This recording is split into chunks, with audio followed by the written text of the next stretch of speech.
Masayang araw, mga ka-PL.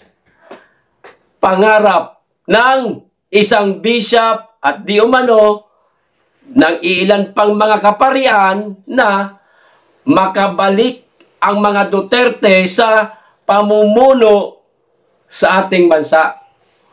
Siguro, naikumpara nila, mga ka-PL, ang napakalaking agwat ng pamumuno ni Pangulong Duterte at ni Ngagngag na puro kapalpakan lang. Walang nagagawa, mga ka-PL. Talaga naman. At wala naman tayo nakikita mga big ticket project. At mismong si BP Inday Sara na ang may sabi na huwag na kayong umasa na magkaroon pa ng big ticket project. Diba? Ngayon, ang tanong, mga ka-PL, meron kayang mangarap din pagdating ng panahon, pagdatapos na ang termino ni Ngagngag na gusto ko makabalik ang si Ngagngag sa pamumuno? Siguro, meron din, mga kababayan, itong kanyang mga in-appoint, mga politiko na nagpapasasa sa kanyang administrasyon. Singhot dito, singhot doon. Kawat dito, kawat doon. Ginagamit, kunwari, paayu-ayuda, mga kababayan, pero wag ka, 1/4 lang naman yung binibigay sa tao. Yung 3/4, nasa bulsa po nila eh. Yun lang po ang sabi-sabi ng ating mga kababayan. Hindi ho natin alam kung ganoon nga talaga ang nangyayari. Pero, baka. Diba, mga kababayan? Ito po ang video ng isang bishop na pangarap niya nga hanggang sa ngayon na makabalik ang mga Duterte. Bishop, hayaan ho ninyo. Kami rin naman, pangarap din namin. Kaya nga, ang pag-asa natin ngayong 2028, bagamat matagal pa yon, walang iba kundi ang ating pangalawang Pangulo, Inday Sara. Abay, pagtulakan ho natin yan. Kasi, kung ano ang nasimula nung ama, ganun din ang gagawin ng anak. Ibig sabihin, mga magagandang nagawa ng Pangulong Duterte, itong kanyang war on drugs na talaga namang nagpatino sa mga durugista, sa mga nagbebenta ng pulburon, napatigil niya. Diba? Isusunod po ng ating pangalawang Pangulo ngayon kapag siya na ang naging Pangulo ng bansa. Hindi katulad ni Ngagngag, mga ka-PL, may sinusuka na po siya ng ating mga kababayan at sinusuka na di umano siya, mga kababayan, ng mga ilang kaparian.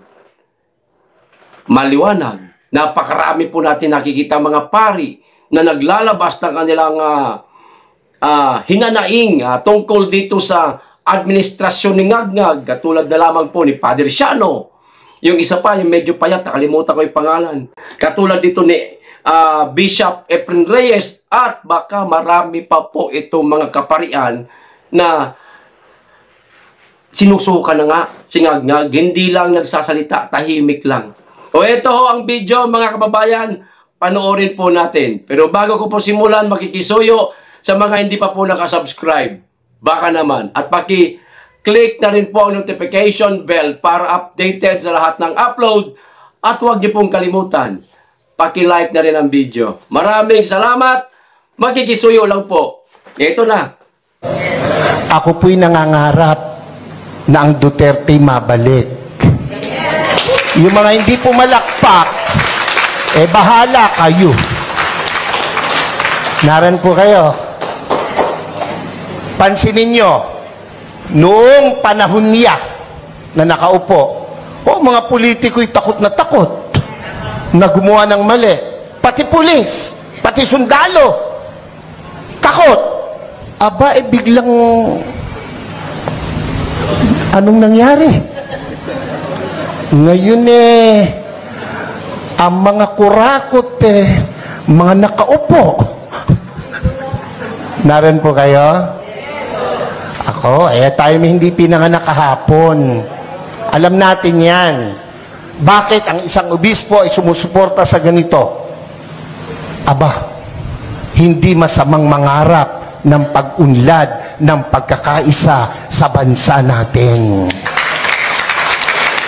Kung hindi tayo magsasalita at kikilos, kung hindi tayo magpapakita ng puwersa, ng lakas, sino ang gagawa nito?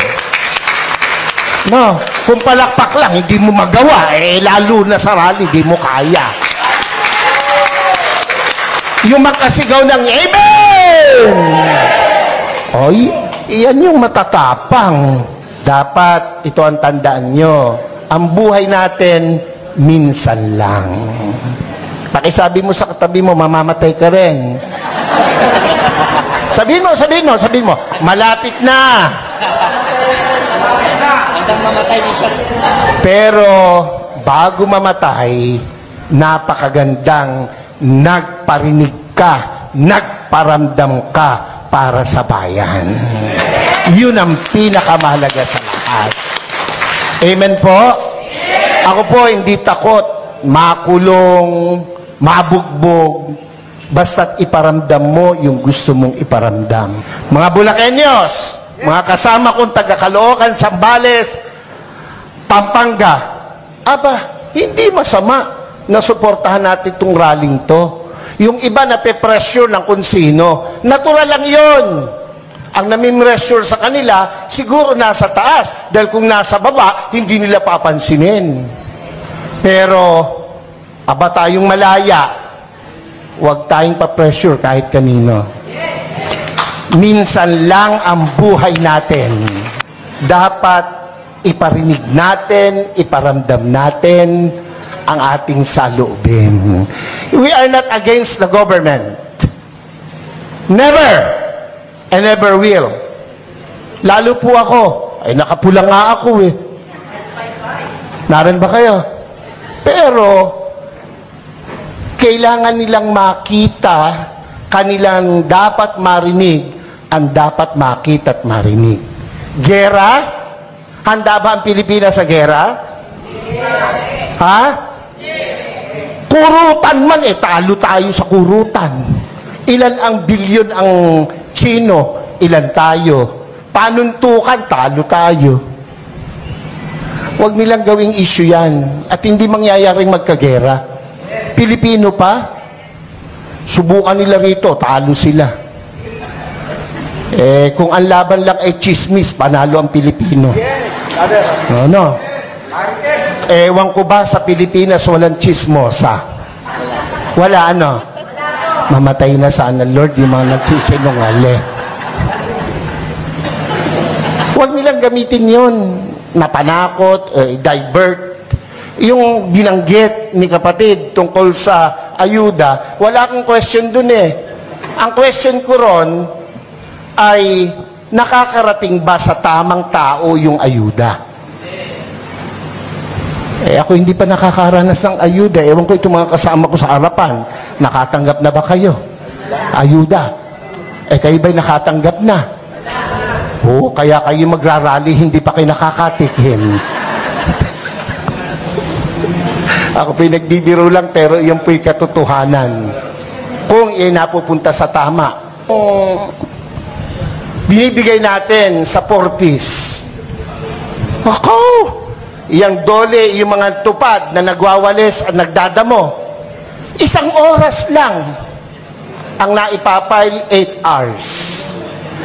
So walang problema ang gobyerno. Yung nagpapatupad. Naran po kayo. Yung 4-piece, hanapin mo mga nanay, isinasanla yung card. Nangagsusugal. Hindi ako against dyan, pero dapat tama ang binibigyan. Naran po kayo? Oo. Pag dumaan sa politiko, dole, ang magwawalis, mayayaman pa sa amin. Pero naka-uniform, nasa lilim, nagkikwentuhan. Ang pinagkikwentuhan, ganito lagi. Alam mo ba? Yun mga introduction ng mga chismoso. Alam mo ba?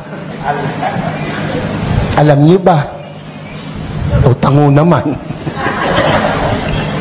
Hindi tayo papayag na hindi natin iparinig, iparamdam, ipakita ang dapat nating ipakita sa bayang Pilipinas na ating minamahal.